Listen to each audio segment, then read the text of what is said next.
Hi, welcome back to another conversation through the Gospel of John. I'm Craig Dumont, and with me is Mark Barber.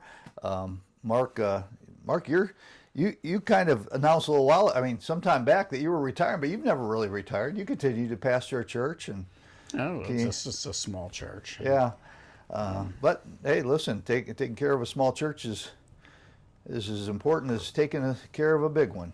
Well, anyway, it is what it is. Yeah. So anyway, where are we at today, Mark?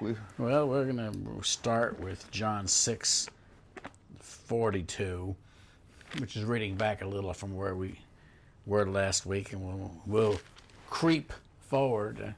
There's a lot of it's a very long chapter, and it's a lot of stuff in chapter 6, and Jesus keeps repeating, "I am the bread of life, bread of life, bread of life, bread of life, bread, bread, bread." I mean, yeah. After the time you get done, you'll be as tired as bread as the children of Israel were in the wilderness. But only kidding on that. But yeah, it's sometimes he's trying to get a point home. And reading from 42, it says, "And they said, 'Is this not Jesus?'" By the way, the Greek would say, "Certainly this is Jesus, the son of Joseph, whose father and mother we know. How is it then that he saith, 'I came down from heaven'? Jesus therefore answered and said unto them, Murmur not amongst yourselves. No man comes to me except the Father which has sent me draw him, and I will raise him up at the last day. It is written in the prophets, and they shall all be taught of God. Every man thereof that hath heard and hath learned of the Father cometh to me. Not that any man hath seen the Father, save he which is of God. He hath seen the Father. Verily, verily, I say unto you, he that believeth on me have everlasting life. I am that bread of life. Your fathers did eat manna in the wilderness and are dead. This is the bread which cometh down from heaven, that a man may eat thereof and not die. I am the living bread which came down from heaven. If any man eat of this bread, he shall live forever, and the bread that I will give him is my flesh, which I will give for the life of the world." You know, it's amazing how many times that Jesus talks to people who cannot help but maintain secular thinking. In other words, Nicodemus could not understand wind and spirit, and here you see that again and again he says, "I am that bread." You can't get it. The woman didn't understand that. Give me this water. Well, that's what I was interesting. I just was going back to that because Jesus uses almost the same type of. He frames it the exact same way. I mean, back here it says, "Whoever drinks of this water will thirst again," talking about the water from the well. "But whoever drinks of the water that I shall give him will never thirst. But the water I shall give him will become in him a fountain of water springing up into everlasting life." And she says, "Hey, give me this water." So we understand now. I would say, I'm going to say this. Understand what I'm saying when I say that Jesus is very sensual. Not sensual. I don't want to use quite, because that has a different meaning in today's world. But in other words, it applies to the senses.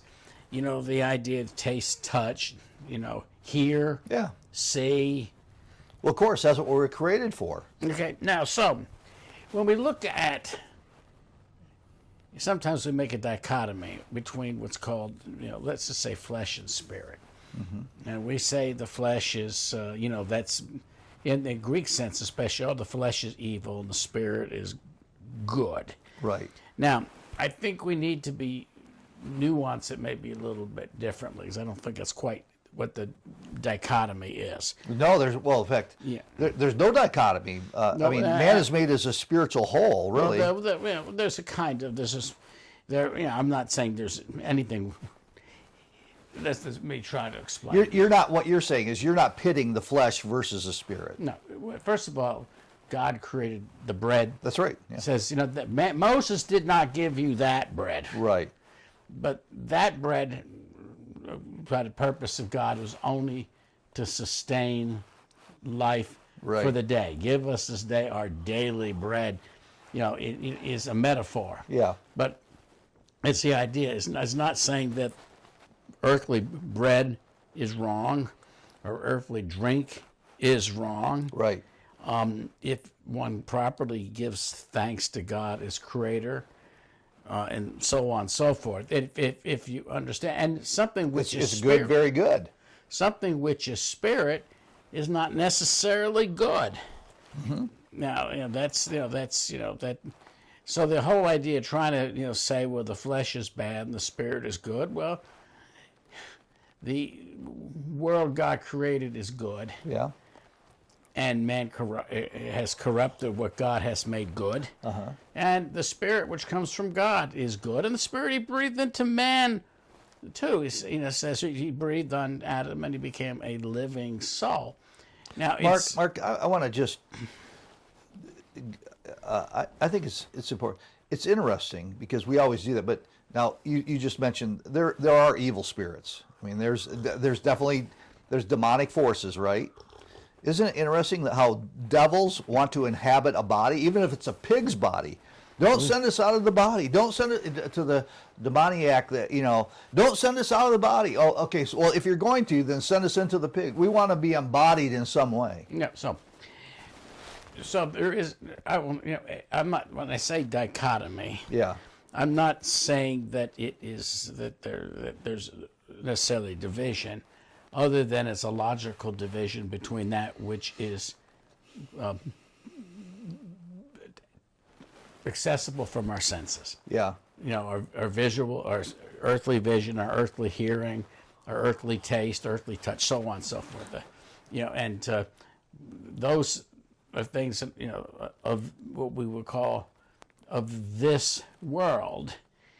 Now, at the same time, not saying that, there's no division in God. God, once he breathed the soul into the Adam, it was, it was a living body. It was living body and soul and spirit. And I know people try to, we are logical dividers. Mm-hmm. And so when I use the word dichotomy, I make strictly a logical division. Right. Not necessarily an actual division, but sometimes we take things by pieces in order to explain the whole. And that's Right. So, in other words, I don't want to talk about the whole body if I want to talk about the knee. Yeah. All right, I'm going to talk about the knee, but I've also realized the knee is nothing outside the rest of the body. Right. It's one body, and maybe there's something particular about my knee that needs attention that I don't need to waste my doctor's time talking about everything about but it's just logical division. But so understand their problem is, if you want to make some sort of division, we were talking about Ecclesiastes, for example. Now, there's two types of thinking: under the sun, S-U-N, and in the sun, S-O-N. We talked a little bit about that last week. That is a dichotomy. Is that if you only refuse to look above the sun, then all of a sudden everything becomes a circle and monotonous. Now, God creates in this creation, in this corporeal or material part of creation, God does put cycles in. He puts seasons, and so that you have, and you have a season of winter where the land kind of has rest and regathers its strength, mm-hmm. and there's a rainy season to provide. And then you have to have a dry season for things like grapes, because if you don't get a dry season, grapes, they'll explode. Tomatoes will explode. So, in other words, there's a certain amount of certain things at a certain time that God has ordained under heaven, part of the creation, part of which he says is very good. The fact that the water runs to the sea and it evaporates and it comes down as rain at the head of the water. It's a hydrological cycle, they call it. That is a good cycle. Earth could not live without it, and we talked about that a little last week, just to remind everybody. Then we talk about the wind bloweth around in circles. Well, at any time, if we're going to have seasons, you have to have the mixing of the air. Mm-hmm. If we did not have wind, the poles would be always too cold. Mm-hmm. The tropics would be way too hot, and only a narrow band in the north and southern hemisphere would even be able to handle life. But I forgot, without the mixing of the winds, you can't get rain. Mm-hmm. Life is impossible without the fact that God has put certain cycles mm-hmm. into the natural world, and that's for our benefit. And the seasons come, we eat that bread that God has provided us, and the drink, the water that God has provided us for our nourishment. So that's, but there's also this ongoing thing that it's in the purpose of God that He provides these things for a linear purpose. So you have a linearity of history, a goal of history. Now, the trouble is in the fallen man is that everything goes around in circles. What goes around comes around. And you would look at something like Ecclesiastes 3, for example, and say, a time to be born and a time to die, time to gather, a time to do this, a time for this. There's a certain monotony, to our way of thinking, because remember he says all this. It makes a beautiful song by the Byrds and written by Pete Seeger with a few additions. But there's a certain despair. Now there shouldn't be in the natural thinking. If you understand everything in creation in the sight of God, you should welcome the diversity of seasons. You should welcome the rain. You should welcome the dry give. But when you refuse to look above creation itself, and you just look, everything is under the sun, and it becomes a vanity and vexation of spirit. And so we'll call it secular thinking that simply does not rise back to the maker and to the creator. That's why the doctrine of creation is so important. Yeah. Without the doctrine of creation, and they realize that God has a purpose for everything under heaven. Yeah. Now, we may not understand all of His purposes. Some of them He's declared to us. Yeah. And we should be thankful that the reality is without creation, you wouldn't have any other doctrine. We see God and we understand God and we along with His Word, but it's all in creation. It's all creation. No creation, no doctrine of God. No, you ultimately you can't. You can't divorce yourself from God. Yeah. But what happens if mentally, and it's a spiritual problem, by the way, is that God is in Him was life, and the life was the light of men. Now, what is the logical opposite? Without that life in you, you have no life at all. No, you may exist or whatever. You get into something which is called nihilism, and you lose your purpose. You're born with nothing. You die with nothing. Doesn't matter how high you rise, except for the moment.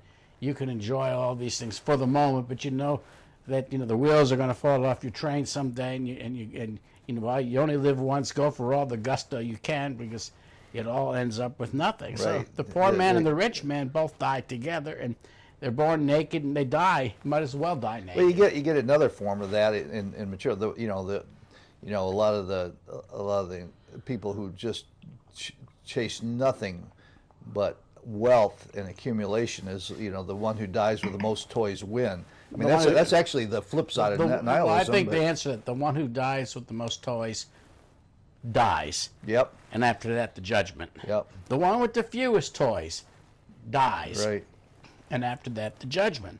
The only certainty under the sun is death. Yep. Well, on the day of Pentecost, Peter stands up and says, "Hey, you see David David didn't escape the tomb. Jesus is the one who's alive and alive forevermore. But our father David died, and he stayed dead. And his, tomb is over That's here. right. That's right. So, there it is. Yeah. So we talk about I am the living bread which comes down from heaven. It's the bread that gives life. Yeah. Bread doesn't, earthly bread, and I'm saying this as a means of logical division, because the bread that we do eat, God provides for everything, in the earthly sense as well as in the what we call the supernatural. As though there is no supernatural.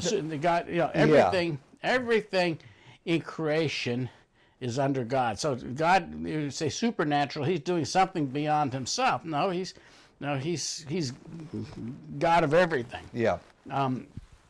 It's supernatural to us. Yes. Okay, and we have to remember sometimes it's that our thinking is limited. But what happened here is the Jews are murmuring, and he's asking for give us the bread Moses gave. You after all, you fed us yesterday on the other side of the lake, and we want a steady supply of that and earthly bread. And they showed no real spiritual comprehension or even apprehension of what Jesus is saying. And just like Nicodemus didn't catch it. Now, I'm not saying, I think Nicodemus does get it, but he doesn't get it now. He goes, you understand the progression of the Gospel of John. Nicodemus comes at night, he leaves in the dark. Comes in the dark, leaves in the dark. Later on, he'll show up and say, well, we can't just condemn a man without a proper trial. He's Jesus' lawyer. And he's trying to say that, every man deserves, and but he hasn't made any personal commitment to Jesus, other than the fact that if we're going to do this, we have an obligation to God to do it right. And later on, he's asking for the body of Jesus, cursed on a cross. Personally, he and Joseph Matthias took a bloody man off a cursed cross on the Passover. And made public confession by doing it, and it didn't send a slave to do it. And we come to the realization that yes, Nicodemus, he doesn't get it until the cross. And sometimes we're a little bit obtuse, we all want to listen to the earthly blessing side. That's why, we got Creflo Dollar and Kenneth Copeland and Joel Osteen. Yeah. But at the same time, we start dealing with the idea of, even with wealth. Wealth is a spiritual gift, which can be used or misused. Right. And most of the problems, there is corruption of the flesh, but because of the curse of the world, there is death and corruption. But there is a corruption of the soul and a corruption of the spirit, and in other words, the mind and the body. And so to try to say the flesh is evil, no, the flesh only does what your mind tells you to do. Well, yeah, and let's not forget, Jesus. When Jesus talks, man does not live by bread alone. He's not denying that you have to eat. Man was created as a eating being, and in fact, that food came with the recognition that everything was given to him by God. It was a constant recognition that he lived only by grace. So the whole, we talk about this flesh spirit dichotomy. Jesus doesn't deny the flesh, but he is saying that man isn't just flesh. And by the way, he's not just spirit. If he was only spirit, and if that was the only thing that was important, he wouldn't have to eat.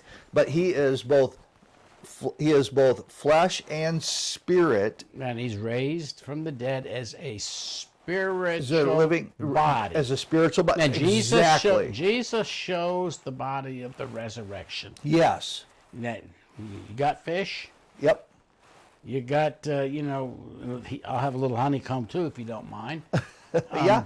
And come grope me. Yes. Absolutely. Come grope me. That's what the invitation in Luke is. See that I have flesh and bones. I'm not a spirit. Yeah. I'm not a disembodied spirit.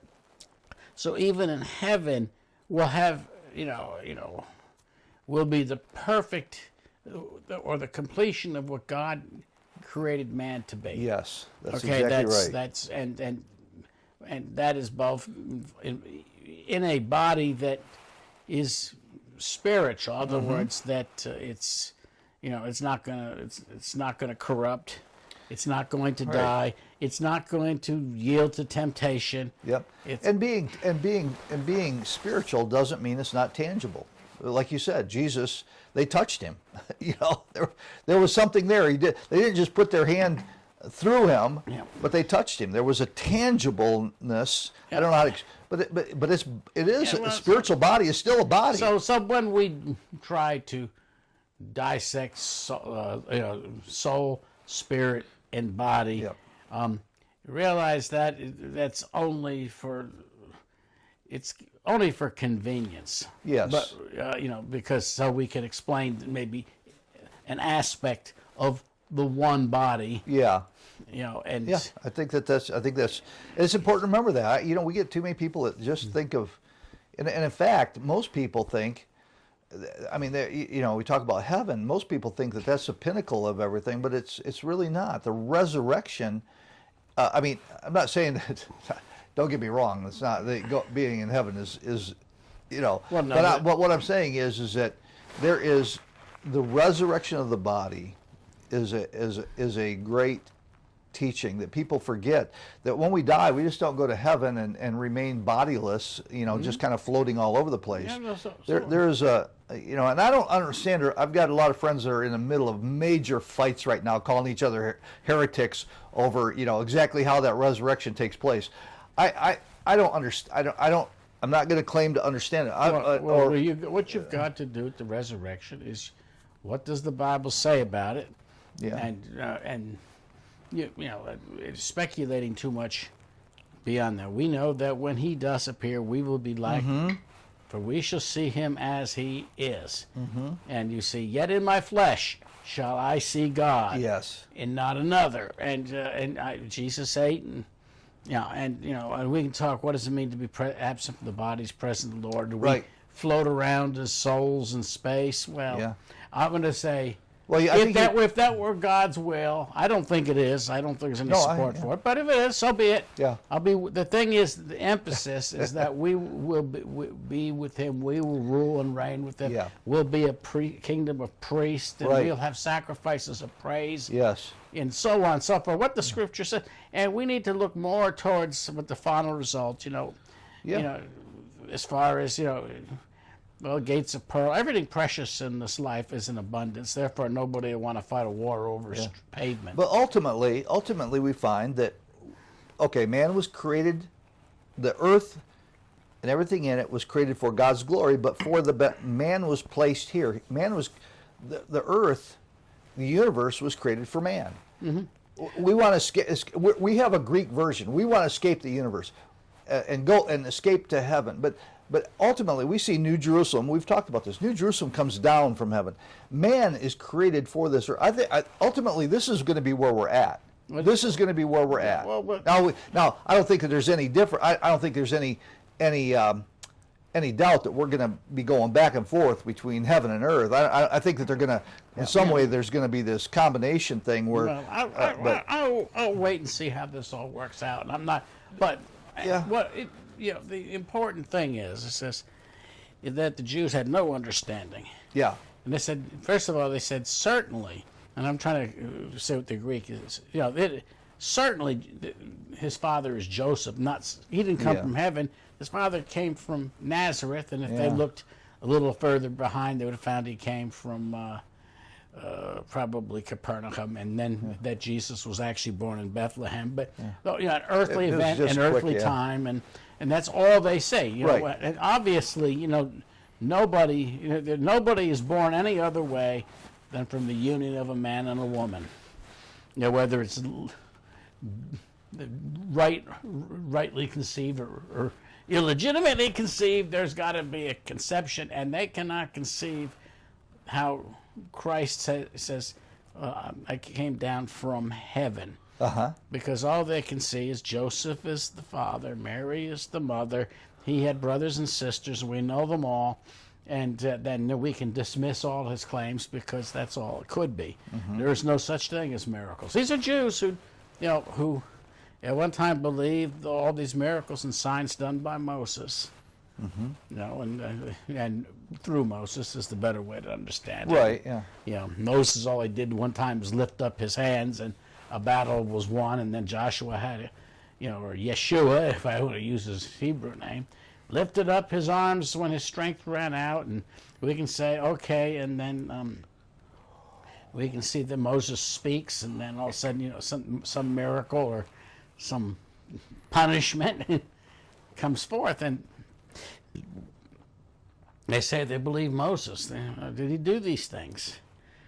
Of course, some of them would get into the Neoplatonic stuff and say it was all metaphor and symbol. And we got a lot of people that already given up on 12 chapters of Genesis, but if you look up on 12 chapters of Genesis, you mostly give up on the rest of the Bible. Oh yeah, If that's not true and accurate, then nothing in all the Scripture is true or accurate. Yeah. Muthos. Now, Muthos might admit to some reality of some person. Maybe there was somebody named Achilles that was born, and there was a capture of Troy. Maybe there was even a Trojan horse. But the idea that obviously his mother didn't dip him in immortality, but except for the heel. Kind of interested how the heel comes in. Yeah, I mean, it's, some of that stuff. I don't think there's any doubt. Some of that stuff comes in because of the demonic lies. I mean, you get it twisted around. The heel. You shall bite. You shall wound thy heel. Wound the heel, and he'll crush your head. Of course, Achilles. he didn't get to the crushing the head. He just got to the heel. But I'm saying that basically. Yeah.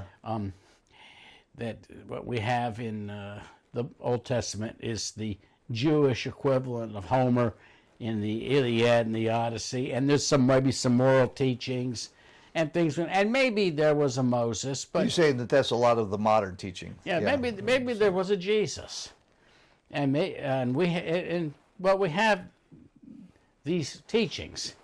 The reality whether Jesus was ever born or not doesn't matter.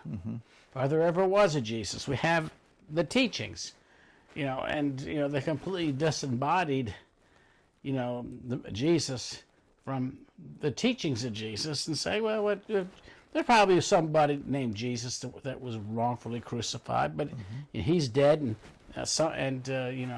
his what's left of his body, the dust of his body, is somewhere on earth, which we haven't found it yet, but we're still looking. You see, that's the. This is under the sun thinking, is that you cannot think of anything greater. But here it is, the one greater than Moses. Hebrews says Moses was a servant in the house and faithful as a servant in the house. But that Jesus is the owner of the house himself. He's the owner. Moses is the servant. And so you have to understand this from the book of Hebrews. It says that that Jesus is greater, and that Jesus came down from heaven. Yes, he came down virgin born. So God truly, I guess maybe as far as humanity is concerned, and not by natural conception, but became flesh through the Virgin Mary, so on and so forth. That in the earthly sense, or the corporeal sense, but remember, he's always was the Son of God. He's eternally begotten. That's what the Scriptures say. And he's the true bread that came down from heaven. It's not to say that Moses, really, God, they claim Moses. It was God who provided bread from heaven. Right. They're already making their big mistake when we say it was the law of Moses. Yeah, it's not the law of Moses. It's the law of God, through Moses. Yeah. Moses is not the author. It's like what Paul says to the Corinthians. He says, God provides seed to the sower. So God, it wasn't Moses who did anything. It was God through his servant Moses was the one who introduced. I guess you could say introduced. Well, we see And the Jews grumbled, Yeah. or murmured, it says in the King James. You talked about that last week too. Grumbled. That's all they did in the wilderness. Even though God did these signs and wonders, did they believe? Well, there was a small remnant of people. It was Joshua and Caleb and maybe the children of the Exodus generation, who became believers. None of them were circumcised in the wilderness. That's one of the most important of the covenants. It predates the law that anybody who is not circumcised in his foreskin, which kind of puts women out of the picture. So, if you're doing, if you're understanding circumcision in the same way that you understand the manna, Right. That they were cut off from the covenant. Right. They had to be circumcised at Gilgal. Right. So I'm saying the whole experience of Israel in the wilderness was, despite all the miracles, the providing of water, the providing of food, and the providing victory when they put their trust in God, and defeat when they did not. That the whole experiment in the wilderness was, on the part of humans, a dismal failure. Absolutely dismal failure. Despite all that God did, all the signs and wonders He did, and is what He's saying, you're no better than they are. Right. And we had to realize that God had a greater purpose, a greater Canaan, a better promise, of which these are, we can call them types and shadows. That's a logical division, and we call it type and anti-type or whatever. And I say, well, yes, that's maybe the best we can put it, but that's yes. But the whole thing, your fathers ate manna in the wilderness and are what? Dead. And we say that's the other words. The purpose of the bread God gave them. By the way, understand, why are they dead? Why are they dead? Because everyone died. Oh, you talk. Oh, yeah. Why are they dead? It's because they disobeyed God. They actually turned to worship a golden calf, and they did. They were rebellious. Had rebellious attitude. How many would have died in the wilderness? First of all, it says the diseases of Egypt shall not cling to you. You've talked about this before. Your shoes and clothing will not wear out. Moses, by the way, even though he made one great sin, it says even at 120 years of age, his physical strength had not slackened. In other words, and the fact that he died was not because of physical weakness, but simply that God took him home. And it was not a result of a heart attack or old age, because he was still seeing and hearing. In other words, and all of Israel would have been preserved if they had kept faith. You ate this bread because you didn't, and you grumbled about it. Yep. And you grumbled about everything I did. And you're dead. And what Stephen says, you had two tabernacles in the wilderness. You had the one that was made in the name of Yahweh, and it had it's the center of the camp, and so on and so forth. It says, but you also took the tabernacle of Remphan, and the star, and his star, the six-pointed star. Looks like what you see in the flag of Israel. That shape, the star, Moloch. How many names? Saturn. And so even though they were trying to worship two gods at the same time, and really showing preference to Remphan in their heart. See, that's the problem. Now, you see this. It's very sad, and I'm not saying to everybody that goes to Westminster Abbey on a Sunday morning in England is an idol worshiper, and I don't want to say that at all. But you listen to the form of the worship. They read from several passages of Scripture. Most of the hymns, especially the old ones in the Book of Prayer, and the prayers are very theological. It's very orthodox and right think. Yeah. Now, and I see people, when I look at videos of the music at Westminster Abbey, I don't know anything about the sermons, they're probably terrible, but They probably are now. yeah, but if you look at them, you see people that are just enraptured. You can see that they're worshiping God, and you see others that are doing their duty, because if you don't have a Christian monarch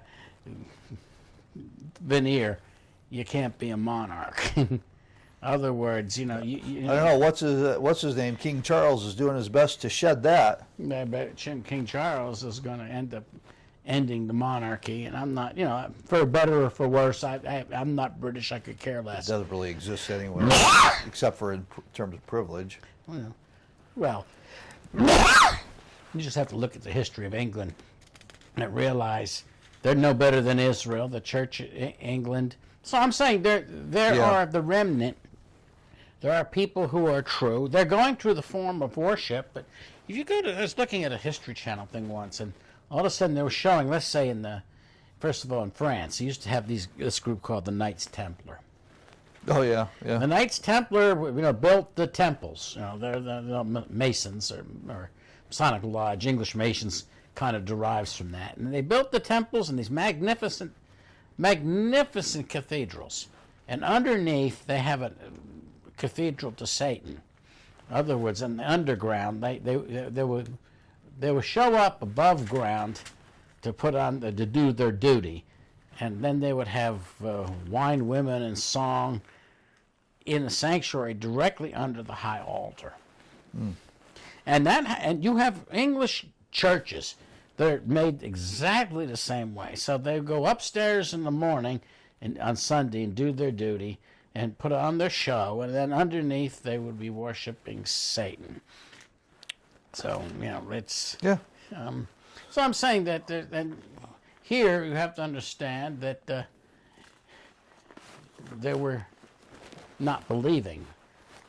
They some people go to church because, well, it's good for business contacts. I want to be respectable. It used to be if you wanted to run. Well, that's the old saying is when people are when in their own state, whether it used to be they'd be Baptist or Methodist, but when they moved to Washington, they became Episcopalians. Well, because that's where the power structure was. Well, that you understand that whether it's London or Rome or Berlin or or in some denominational headquarters somewhere, you have those kind of things you have to deal with. Yeah. I'm not here to judge. God judges under the heart, but all of that stuff was as a surface. Other words, it used to be until recently you couldn't be elected to office in this country unless you pretended you were a Christian. Right. Nowadays, there were state charters. People don't realize this, but probably even on some of the state charters, it's still, it's probably not. They've changed it, but the original all state charters required you to be a Trinitarian Christian in order to serve. Well, I'm not saying that people were. I'm just saying that the state charters, because the whole idea about no religious test was on the federal level, but on the state levels, they were all allowed to have state churches. In fact, all of them did. They had state churches and things like that.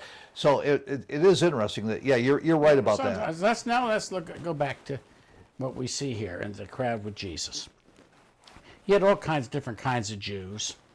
You can't say one type of Judaism. The Sadducees were very conservative in their ritual.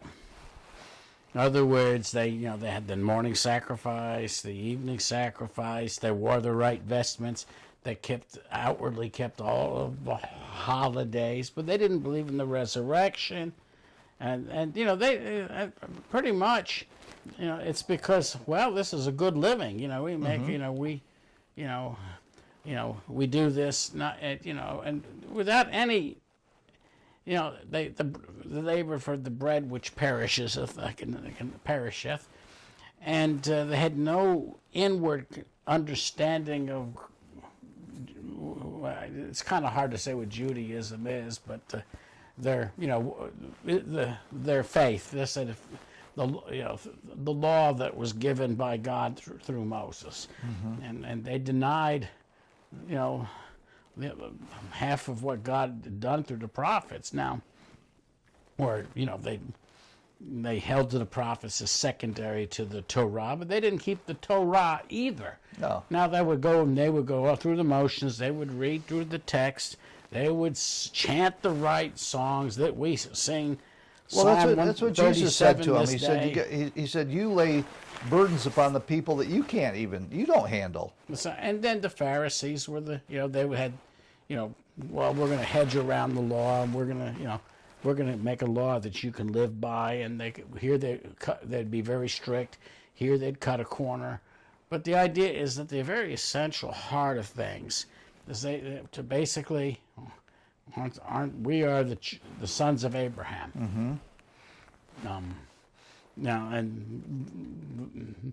and that's Mark. What do you? I would say this. I think we're living in the same thing today. Listen, I'm a very thankful Pentecostal, but the Pentecostals have done a lot of the same things. I mean, not. But we, as humans, we really kind of. I mean, the idea of freedom is offensive to us. I mean, we want freedom for us, but we put, like, you talk about all those hedges around there. Mm-hmm. Just think about what the average Christian, how many hedges they have around when God says that, all things are good, and to use all things, rightfully, and to use and we put hedges around. Don't do this. Don't do that. Don't. Just all sorts of hedges. They have a around. zeal for the law, but not according to knowledge. Yeah. Others, they have substituted their own righteousness Right. for the righteousness of the law. Yeah. Now that's and that is a universal issue. I Yeah. mean, I don't want I'm not. There's a lot of big trouble in the churches too. Yeah, I mean, I know it is. And I'm not exempting myself. I mean, how many times do we set up, we set up expectations? I remember when I was a young, just getting into it. I had the privilege. There was some, some adjustment that went on in my life. I went to work with a guy by the name of Gerald Boatwright, who was, his father was one of the early Pentecostals, and Gerald was there. Gerald was a great pastor, but sometimes I'm not quite sure of sermons. His sermons kind of wandered all over the place, but the congregation loved him. He was a great guy, a great pastor. But I remember when he hired me as a youth pastor. I came in, and his church he had just started a church, and it was kind of right at the very beginning of this big charismatic movement. And I had come from just a straight Pentecostal background, and then I walked in to Gerald's church and Faith Fellowship Church of God in Lansing, Michigan. And I mean, it was filled with a bunch of characters. They were a bunch of tongue-talking, prophecy-giving people from every walk of life. And I thought half of them were kooks. And the way, and I'm not saying that in a bad way. They were, but it was just, the way they dressed, the way they taught, everything was just totally different. I'm a young, wide-eyed kid, 21 years old. I'm like, whoa, what's going on here? But I'm telling you what, that I realize, and I understand that there was a lot of excessive behavior in terms of the spiritual realm now. But you know what? I just working with Gerald and his outlook and his patience and his demeanor and his understanding of Christian freedom. It was amazing. It really changed a lot of the way that I approached things, and I just realized how easy it is to get yourself into this. It's very easy, to condemn the Pharisees until all of a sudden you look and you see, I'm a Pharisee. I'm a Pentecostal Pharisee. These people are operating outside of my bandwidth here. This doesn't compute. They cannot. How can they be speaking in tongues, or how can they be prophesying? How can they be doing these things when they don't act or look or behave the way that I've always associated? These people aren't sanctified, dear Lord. Well, let's just, I didn't mean to go off, but it's funny about this stuff. Well, the spirit and flesh. Let's just look at a very interesting example in 1 John. It says, test the spirits Yeah. to see if they are from God. Any spirit that confesses that Jesus Christ has come in what? The flesh Yeah. is of God. Every spirit that does not confess that Jesus has come in the flesh is an antichrist spirit. Absolutely, yeah. And there's that why you got to be careful about the dichotomy between body and spirit. Oh yeah. But the idea that there's a spiritual understanding that's based on evidence, sensual evidence. It's not simply in the air. But what is in this world without the Spirit cannot be properly interpreted. All these things, and unless it says the Father sends the Son, and anybody that the Father, you might say awakens or draws, when he hears the truth, the gospel will come to Jesus. Okay, now we can get into all kinds of arguments, I suppose, between what's called selection and election. Yeah. But nobody can select Jesus. Nobody will come to Jesus except he be drawn. Yeah. And by the way, it's repeated again and again and again. Sometimes, it has to be hammered in because it's so contrary to our expectations. Now, when Jesus rose from the dead, it wasn't just one time he showed himself to us. He had to show himself again and again and again. Well, okay, Mark, in this case where he talks about, let's just make this concrete. When he says, I'm the bread from heaven, in other words, everything that God gives us in life comes from God. It's impossible to eat anything that doesn't come from God. Now, when Paul talks about coming to the table, he said you either eat at the table of demons or you eat at the table of the Lord. Now, I think there's a little bit more concrete. When Jesus says, I'm the bread of life, no doubt that's a spiritual application. But what he is saying is, he's saying, if you don't believe in me, if your faith and confidence, if everything doesn't flow through thanksgiving to God, then you're not eating at the Lord's table. I mean, there is a way. I think what he's saying is this: yes, you can eat regular bread, but yet there's a sense that when, I don't know, I don't want to get too mystical over this or make it into some magic thing, but there's a sense that when you give thanks and you like Jesus, he broke it and he gave thanks over it. And there's that sense at the Lord's table where we understand at the Lord's table that something tangible takes place in that setting. But I think it goes beyond. I think that is definitely a specific something real. Now, yeah. The argument now, folks, the people that are purely thinking this world's terms think that when the priest lifts up the host, it's turned, and he says his corpus hic hoc est corpus meum, hic est corpus sanguine meum, whatever, hocus pocus to the common people, that somehow it's actually physically transformed into the body and blood of Christ. Right. Now, Zwingli, on the other hand, would say it's all a remembrance. It's all symbolic. There is no reality. Christ can only be in one place at one time. He's at the right hand of the Father. He can't be here. Right. Which is totally not Scripture. It's totally not scriptural. It's when Christ. Jesus fills all in all. I mean, understand that they are both guilty of misunderstanding the fact that there's more to body than body. Yeah. And he says, I am the true bread to come down there. He who eats my flesh. And that's you're going to get into the true scandal. And I can remember Luther again and again commenting on John 6. This is my body. Not right. This is like my body. Not this is a symbol of my body. This is my body. Now, we obviously did something where it says, well, it's both. It's it stays bread and it stays wine, but under the elements. And that's going to philosophical gobbledygook as far as I'm concerned. But nevertheless, he's trying. I think Calvin comes the closest to that understanding. Christ is really present. I can tell you how Christ is present.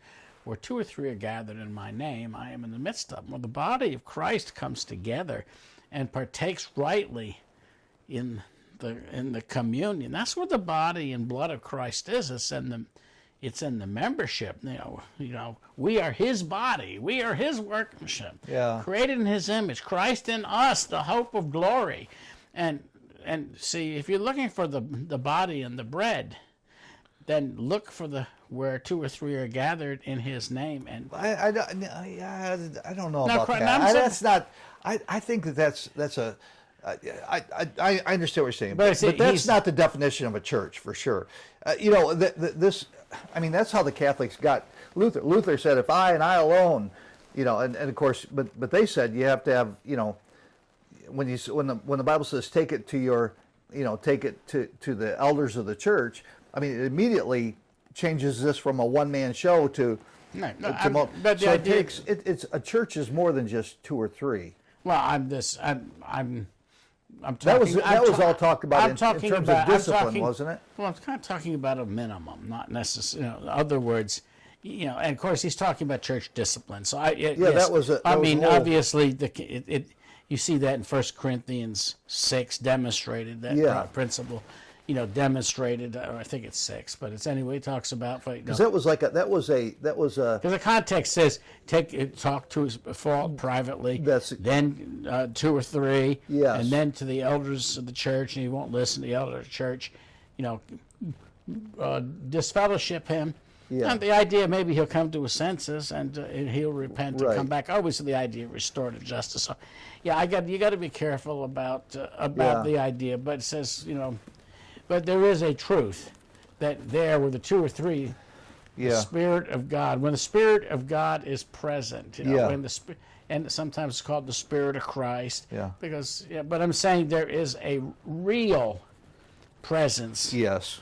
Now it's not that even all the members of the church could make up the entirety of the presence of God. It's no better than Zwingli saying, well, he's at the right hand of God and he can't be somewhere else. He's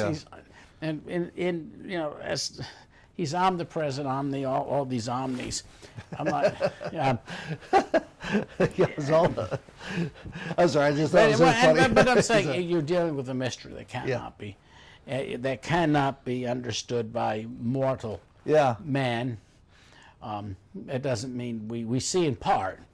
We know in part, and someday maybe we'll understand a little better, but we certainly don't now. Yeah. To speculate what knowing in part and then knowing fully, we don't even, eye hasn't seen, ear hasn't heard what God has prepared.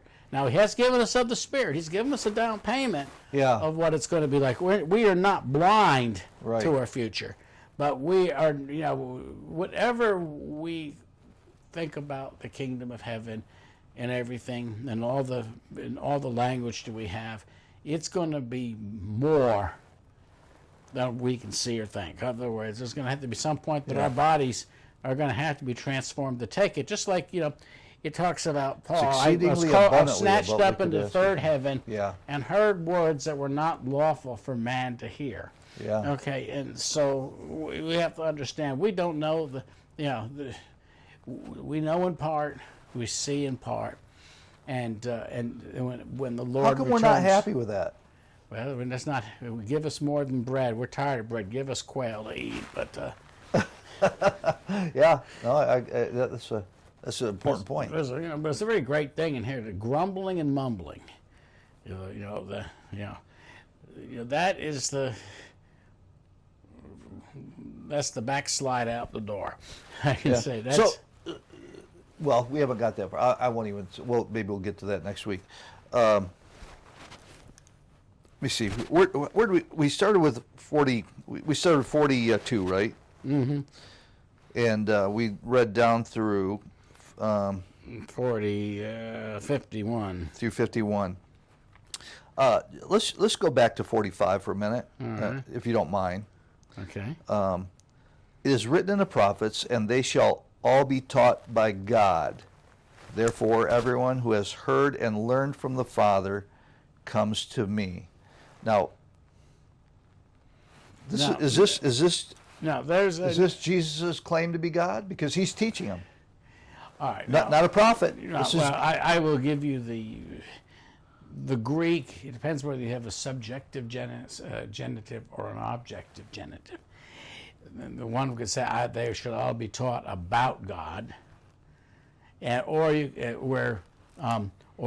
could be translated they'll be taught by God. Okay. Now, what you said, if you follow it that way, of course we know Jesus is God. Yeah. And certainly that has to be true. I mean, but there's also the idea of content. They need to be, taught, let's say, by God, about God. Yeah. Okay, maybe you understand it that way. It should all be taught, which means nobody can come unless they're informed. And I said the whole thing people, I've decided to follow Jesus. Well, how do you know there's a Jesus to follow? How do you know there's a decision to be made? Okay, who told you? You were naked. I'm smart. I'm smart enough to know that I'm the one that decides. Yeah. This whole thing, in fact, is Jesus. We went down through 51 where it says, he says that I am the living bread, which came down from heaven. And the bread that brings life. Yep. If anyone eats of this bread, he will live forever. And the bread that I shall give him is my flesh, which I shall give for the life of the world. World. Interesting word, isn't it? Cosmos. 2 words. You have geos, that's the physical. Yeah. Actual physical world. Cosmos is the scheme of things. What it's a man is the scheme of things, cities, infrastructure, thought, patterns of thought, and so on and so forth. Although God has a sense of cosmos. His idea of cosmos is a physical universe. He created man in his image.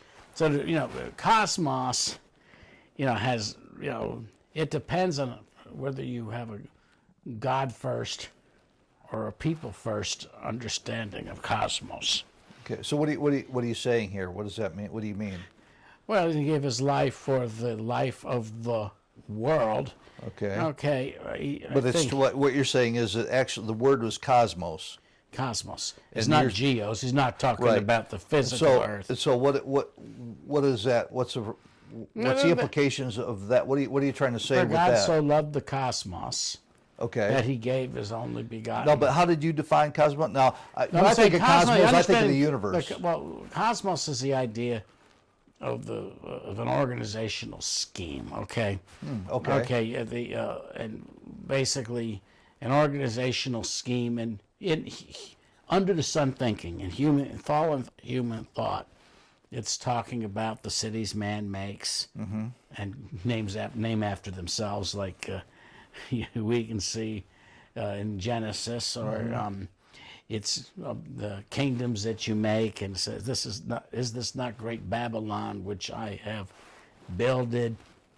And it's entirely a secular, if I can use that word, way of thinking, which means, man first. It's the world that man has created from creation. Okay. Thinking that he's done it all himself, and that God does not fall into the scheme, or at most, he threw things into existence, But after that, he has nothing to do with this creation. Yeah, you know, just- he yeah. might a prime unmoved mover or whatever. You know, it might be something, but it's the it's the what takes the dust. In Greek thought, remember that God took material and created the universe rather than spoke it from nothing. And it even creeps in some of the translations to Genesis, modern translations, when God began to create the heavens and the earth. It was without form and void. In other words, it was dust. Mark, you mentioned, this is just an aside here, but you mentioned early on that if you don't believe Genesis 1 through 12, then you don't get anything right. You know, Genesis 1 through 12 literally changed the way that people thought about the world and the universe and creation out of nothing, which wasn't even the Jewish, they didn't really place a big emphasis on that, but the Christians absolutely did. There's no doubt about that. But here's the thing: is it changed the way that we saw everything. But the less, at least in the West, the less Christianized we become. Christian thinking shaped everyone's thinking. Einstein didn't come up with his theory. Einstein built on the foundation of Christian thinkers all the way up, because he wouldn't have ever come up with that. But Einstein was not a believer. But Christian thought absolutely 100% shaped the way that he thought about the universe. But here's what's interesting. You move away from that, and what do we see today? We went all the way to the Big Bang. That was kind of like, okay, we finally believe in creation out of nothing, but we really don't believe the Bible, so we're going to come up with a Big Bang and make it out of there. Now they're doing a complete. Now they're moving away from it. Over the last couple of months, as I've studied this, now they're coming up with, well, really, the Big Bang the universe has always been around for eternity, and it just goes through these cycles of Big Bang. There we go, circles again. Circles. That's really people. Yeah, that they're going through different circles of thought, and not. That's because Christian thinkers have abdicated that. They thought it's not that important. You leave it over to the pagans. Well, Christian thinking is only Christian if it agrees with God's word. With God's word, but we've lived on Christian thinking is a very broad. Well, yeah, but here's what happens. So, for instance, Europe became largely Christian. Whatever you think of it, became Christian. Then there was a Muslim. The Muslims ascended, and they took over a lot of what was Christian lands, and they converted people by the sword. But even after they converted the people, and you talk about this time of, there was this golden time of Islamic science and mathematics. Well, that's not really true. It came from Pythagoras, came from reading the Greek libraries more than the Christian. No, I don't think.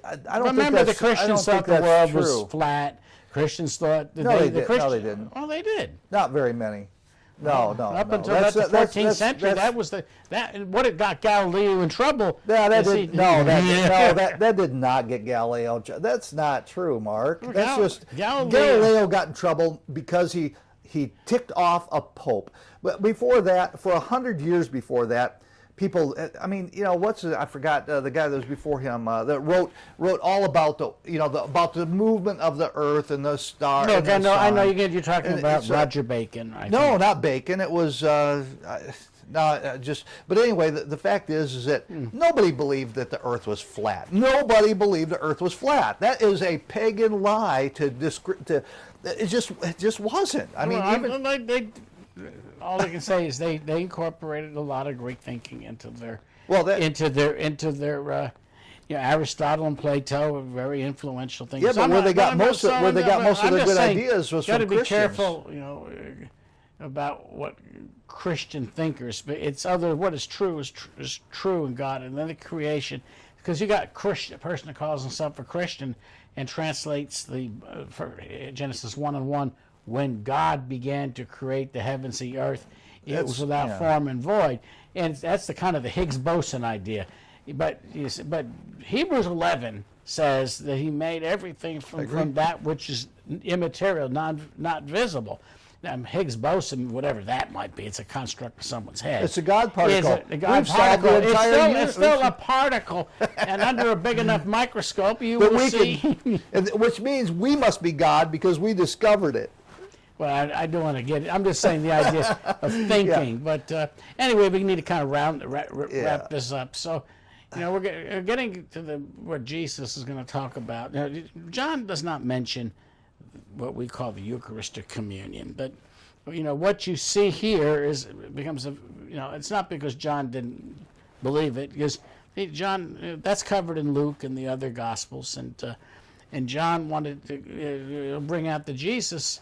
Brought out the idea of eating his body, drinking his blood, long before the night in which he was betrayed.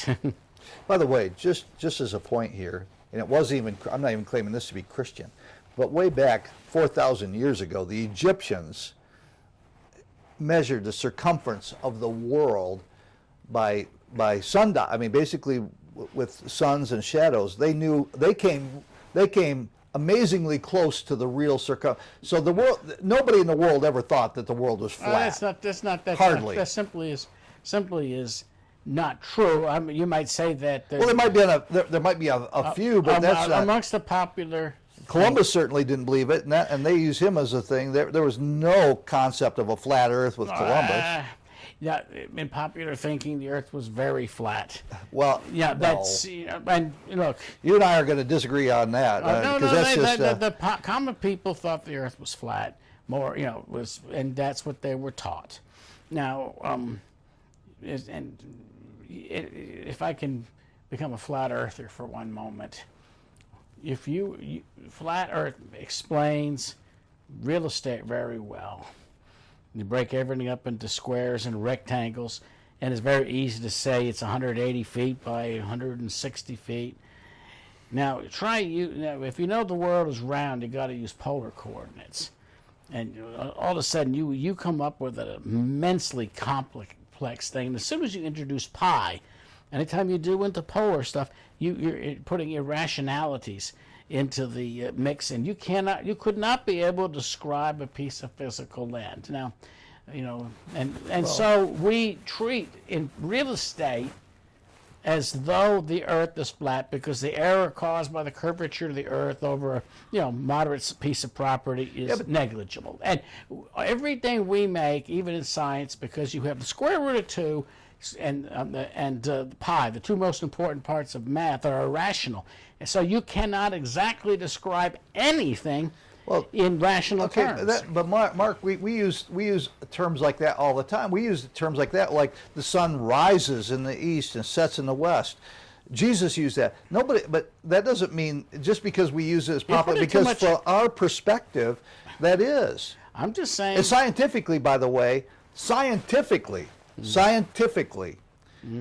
say that the sun revolves around the earth because we have come up with because that most satisfies. And they certainly taught that. Well, they did for quite a while. And explained everything about the cycles of the wandering planets as epicycles, that as they ran around the earth, they were doing loop-de-loops. Well, it took, and you could predict it was a predictable thing. They were right. They know Jupiter's going to follow this path. It took till the 1800s before they figured out that wasn't it the 18 or 1700s where they figured out the elliptical stuff. But the fact that as soon as the sun became the center, then it became the simpler explanation than to talk about everything rotates around the earth. Really, that's a heresy too, because everything does not say rotates, but everything is in God, and God is at the center of everything. Well, of course, but Mark, what I'm saying is that it's if you were on the moon, everything would look like it's rotating around the moon. If you're on Earth, it looks like everything's rotating around the Earth. What scientists say now is that everything is in motion. Maybe they say that the sun is rotating around the thing. All right, look, we can get into. Well, all I'm saying is terrible complexity. All I'm saying is that is that just simply because when we work on real estate, we speak in those terms, doesn't mean that the whole world thought that the Earth is flat. Okay, that just wasn't. That just isn't they true. They thought it was round. They always thought, and they thought we're going to go to the moon someday. Of course there was. Whatever you flat say. earthers. You have too much confidence in science. Well, there was flat earthers, but there was also people that believed that bloodletting was, and that's not biblical. I mean, that's just stupid. So just because you had some people that believed in bloodletting doesn't mean that the whole world believed in bloodletting to help you heal. I mean, there were some flat Earth people, but they were only a 1/10 of 1%, minority. 99.9%. Oh, the Earth is round and all this. All I can say is you have been propagandized by basically evolutionists. No, I haven't been propagandized. I'm just simply saying. First of all, I would say 99% of the people couldn't care. Okay, there you go.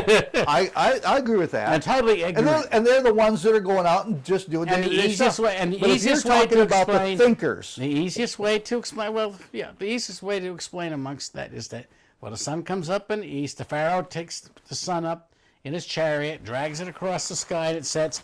And somehow, that's not Christian. How it makes the trip back again? Well, I'm not, but I'm saying that. I'm just saying there was a great deal of ignorance, and the idea, if you don't, in part of a more complicated explanation, which the whole motion of all things, and the Earth rotates around the sun, revolves around the sun. The sun also is moved by the gravity of the Earth, and it rotates around the Earth, but much to a very, very small degree, because the relative mass of the Earth and relative mass of the sun are different. We can say there's a movement between Jupiter and the Earth and the Milky Way and Andromeda.